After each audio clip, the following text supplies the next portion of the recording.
Economicast, una mirada a los hechos que serán noticia en materia económica. Un fuerte sacudón experimenta desde hace unos días el mercado de las criptomonedas en el mundo, luego de una histórica caída que la llevó incluso a negociarse por debajo de los $24,000, hecho que ha causado incertidumbre y que se suma a otros efectos económicos como la guerra en Ucrania y la inflación. Pero, ¿por qué ocurrió esto? ¿Hacia dónde va este mercado? Soy Javier Acosta, periodista de Portafolio, quien en este nuevo episodio de Economicast hablará con Alejandro Beltrán, Country Manager de Buda.com, sobre este fenómeno, a quien justamente le doy la bienvenida. Alejandro, ¿cómo ha estado? ¿Cómo va? Hola Javier, ¿qué tal? Un saludo a la gente de Economicast y a la gente de Portafolio. Un gran abrazo. Bueno, Alejandro, comencemos explicando un poco a qué se debe este fenómeno que se viene presentando o que podría continuar en el mercado de las criptomonedas. Explíquenos un poco a los lectores y a los oyentes qué está pasando en el mundo. Bueno, en el mundo están pasando dos cosas, aspectos propios producto de la crisis que nos dejó la pandemia y también la incertidumbre económica producto de la tensión geopolítica que se está presentando el día de hoy con la tensión militar y de la guerra entre Ucrania y Rusia.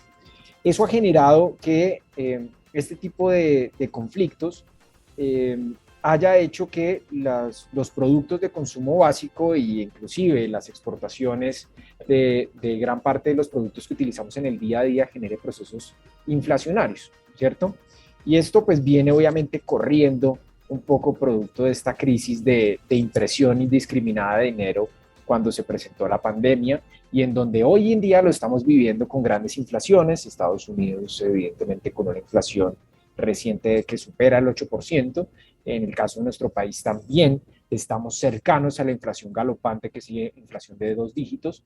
Y eso ha hecho que efectivamente ante la necesidad de controlar la inflación, los bancos centrales comienzan a desestimular la demanda y el crédito. En ese sentido, cuando hay una desestimulación de la demanda del crédito a través de las subidas de interés, lo que haces es salir de activos de alto riesgo y resguardarte en activos de bajo riesgo. Y eso pues incluye no solo a las criptomonedas, sabiendo que es un instrumento de alto riesgo y es un instrumento regido por oferta y demanda, sino también el mercado accionario y el mercado de commodities, que pues también son activos que están regidos por este fenómeno o por esta regla de oferta y demanda que opera en el mercado. Entonces, el efecto que tiene hoy en día las criptomonedas, digamos, estas medidas y esta coyuntura de incertidumbre económica es que las criptomonedas también caigan en precio y también resulta un poco coincidencial que algunas criptomonedas, sobre todo stablecoins como UST, Terra e inclusive el mismo Tether, estén comprometidos en la capacidad que tengan de garantizar la stablecoin uno a uno con el dólar, y eso hace que el mercado de las criptomonedas también obviamente pierda temporalmente confianza. Pero estos fenómenos ya los hemos visto históricamente en el mundo de las criptomonedas, principalmente en Bitcoin, que es el de mayor capitalización de mercado y creo que es como la criptomoneda realmente que más tiene sentido en el mercado, que los ciclos económicos evidentemente obedecen a acumulaciones y desacumulaciones de corto plazo en el activo. Lo mismo vivimos en la pandemia, ¿no? La pandemia Bitcoin cae de 9,000 a 5,000, ya hemos tenido historias como Bitcoin cayendo de 32 a $2, de 1,150 a 150, de 20,000 a 3,000, pues el activo de alta volatilidad también va a responder a estos mismos fenómenos en la medida en que madura. Alejandro, ahorita usted mencionaba o decía la palabra temporal. ¿Esto significa que cuándo se va a terminar este fenómeno? ¿Se puede hablar que es el comienzo de lo que expertos llaman el criptoinvierno? ¿Cuánto podría llegar a tardar este fenómeno bajista que está sufriendo el mercado de las criptomonedas o criptoactivos?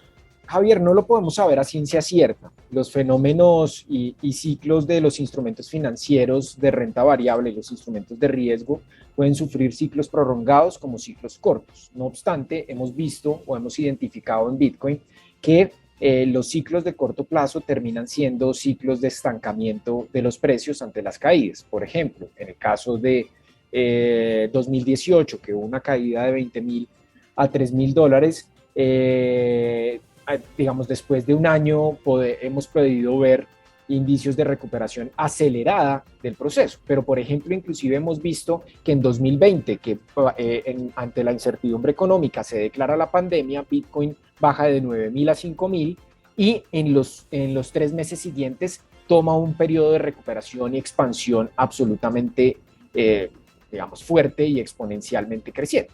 Entonces, decir o tener una fecha o un periodo exacto casi que sería irresponsable, inclusive para cualquier instrumento financiero. Lo que sí es cierto es que fundamentalmente Bitcoin todavía tiene digamos, su tecnología intacta y cada día se adopta más, inclusive ahorita en estos momentos, en estos fenómenos donde los grandes payment retailers del mundo adoptan a Bitcoin como medio de pago y sus tecnologías subyacentes cada día van creciendo de forma exponencial. Hoy en día Bitcoin no ha parado su operación, no ha parado su adopción y evidentemente es un llamado y es una invitación a que no se reduzca Bitcoin solo como elemento de especulación e inversión. Es un elemento que permite básicamente transferir de un punto A a un punto B sin la necesidad de un intermediario. Por ende, su uso, como cuando usamos el correo electrónico habitual, ha hecho que más de 300 millones de personas se conecten en el mundo y en los próximos 5 años se espera que más de 1.000 millones de personas estén conectadas a Bitcoin. Por ende, su fundamental no cambia, su tecnología no ha cambiado, de hecho, ha mejorado mucho a partir de actualizaciones como las que se dieron con Taproot y las firmas Schnorr en noviembre, y eso hace que de alguna forma el estructural de largo plazo permanezca intacto. Por ende, quienes están ahorrando en Bitcoin o quienes tienen una proyección de Bitcoin a largo plazo, a su vejez, pues no ha cambiado el fundamental. Sin embargo, en el corto plazo vamos a seguir viendo un poco esas incertidumbres que caracterizan a Bitcoin en el muy corto plazo y que no caracterizan a las monedas de curso legal en el largo plazo. Eso quiere decir, Alejandro, que básicamente, o lo estoy entendiendo así, el efecto que está causando esta caída es en el mercado, en las negociaciones, pero en el desarrollo tecnológico al contrario se ha fortalecido. Es decir, estamos viendo dos panoramas totalmente diferentes, pero pues esto de alguna manera, entiendo yo, se reacomodará y generará presiones alcistas en algún momento, ¿verdad? Exactamente, o más que genere presiones alcistas, porque también obviamente no hay todavía una expectativa sobre el precio, digamos, más allá del precio en valorización o desvalorización. Lo que creemos es que la adopción de Bitcoin y el uso de Bitcoin hoy en día sigue creciendo, sigue adoptándose, su tecnología ha mejorado y por ende no ha cambiado el fundamental. Es un poco para hacer la analogía.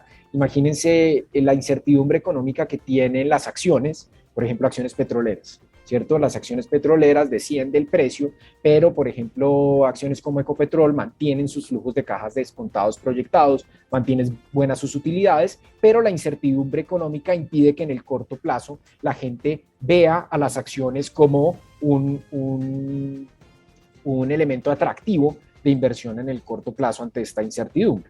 Por ende, la gente tiende a resguardarse y luego, obviamente, cuando se aclara un poco más el panorama, vuelven a los activos de riesgo, evidentemente que tengan mejores fundamentales. Y por eso creemos que Bitcoin lo sigue manteniendo, siguen manteniéndose los inversionistas institucionales grandes y no han salido de sus tenencias de Bitcoin. Por ende, creemos que por lo menos puede darse un efecto transitorio como el que habitualmente ha tenido.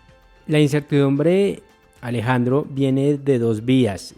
Una, digamos, en las caídas de los precios o en las negociaciones que se van dando, y otra en los temas de regulación, porque en la mayoría de países, aunque se ha avanzado un poco en el debate, todavía pareciera que estuviera frenado.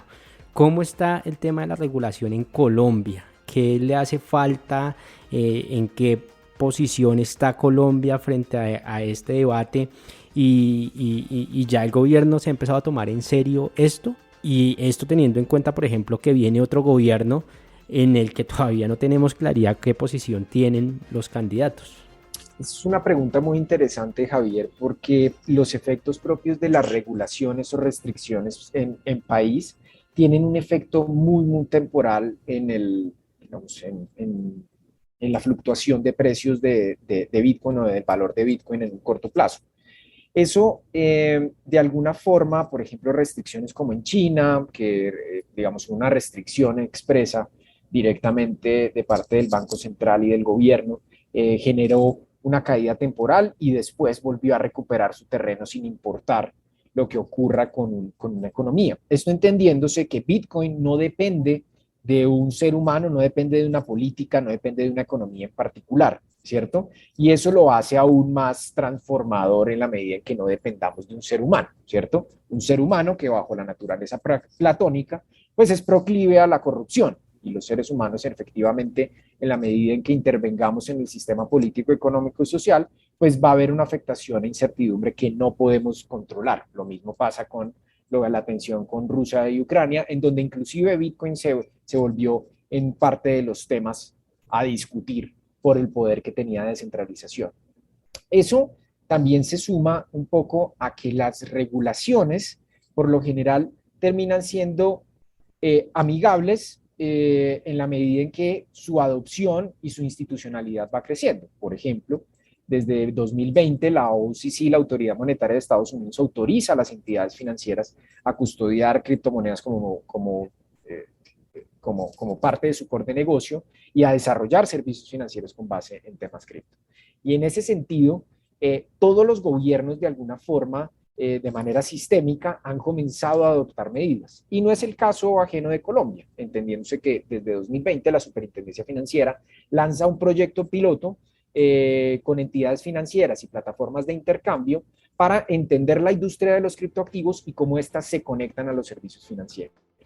Este proceso ya ha venido ya casi un año y medio desarrollándose. Nosotros en Buda estamos de la mano del Banco de Bogotá en la alianza en este proyecto, en este ambiente controlado de pruebas, y lo que creemos y que ya recientemente el superintendente financiero ha anunciado es una posible reglamentación que está relacionada a cómo las entidades vigiladas por la superintendencia financiera deben tener en cuenta unos mínimos operacionales para aceptar o abrir productos financieros a empresas pertenecientes a la industria de las criptomonedas. En ese sentido, creemos que muy próximamente vaya a salir una circular o una resolución para comentarios muy próximamente para este mes y que realmente pues esté ya casi listo para este año, al menos para el cambio, antes del cambio de gobierno. Y otra cosa es los retos que tiene el próximo gobierno en la promoción y en la institucionalización, no solo de Bitcoin, sino de las nuevas tecnologías en general, ¿cierto? En general, el gobierno tiene grandes retos alrededor de la conectividad, alrededor de la alfabetización digital, y pues efectivamente las criptomonedas son parte de la discusión pública que se está dando hoy en día, teniendo en cuenta que Colombia es una de las economías de mayor adopción cripto en el mundo. Actualmente se encuentra en el puesto 11 y anteriormente en el 2020 se encontraba en el puesto 9. Es decir, hay una industria y hay todo un ecosistema de criptomonedas aquí en Colombia, y creo que el presidente entrante y sus gobernantes y sus carteras deben estar atentos no a prohibir ni a restringir, sino adoptarlos de forma muy inteligente, flexible, y que se vuelva obviamente en un actor importante en el Producto Interno Bruto del país. Y eso también debe ser presionado un poco por la llegada de más empresas y más casas de cambio que están apostándole al tema de las criptomonedas como Buda, ¿no?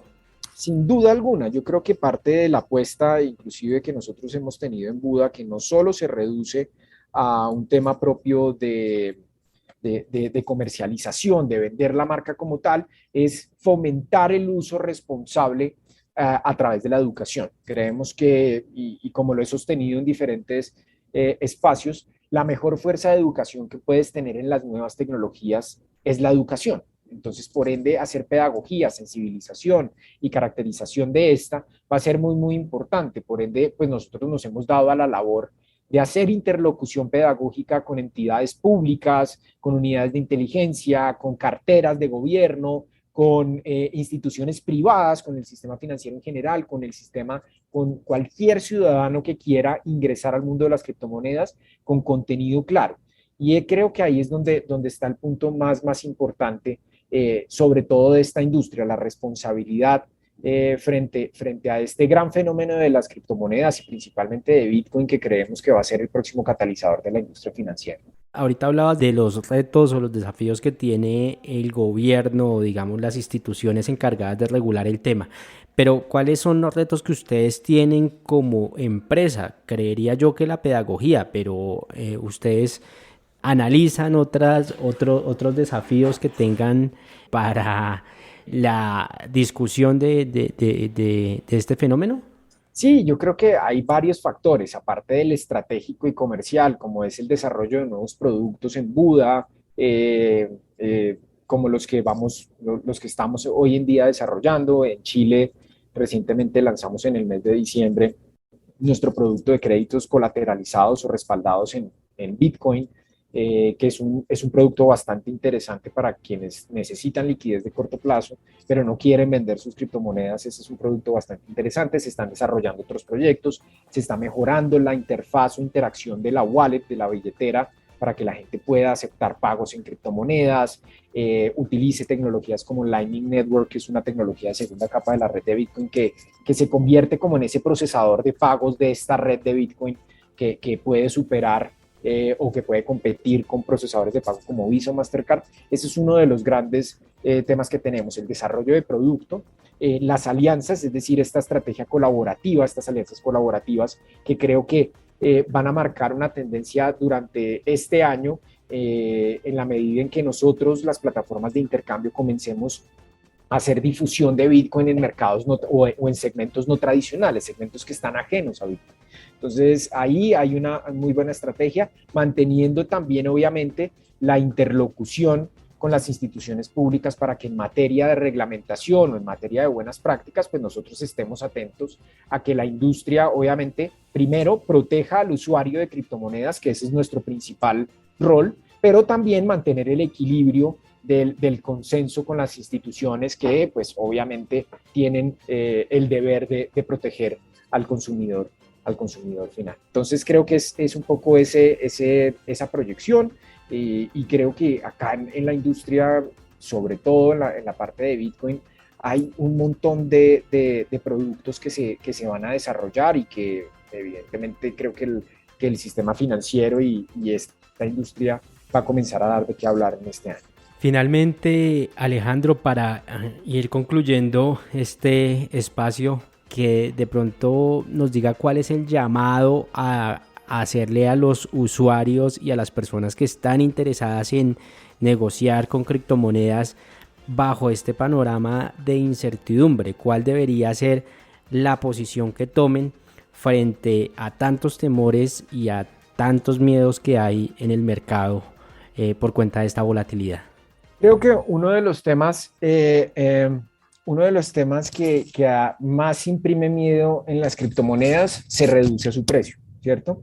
Sin embargo, cuando entras a cualquier tipo de mercado, principalmente el mercado de capitales, uno de los ejemplos más claros que uno podría tener para diagnosticar a un cliente es el perfil de riesgo y el horizonte de tiempo, ¿cierto?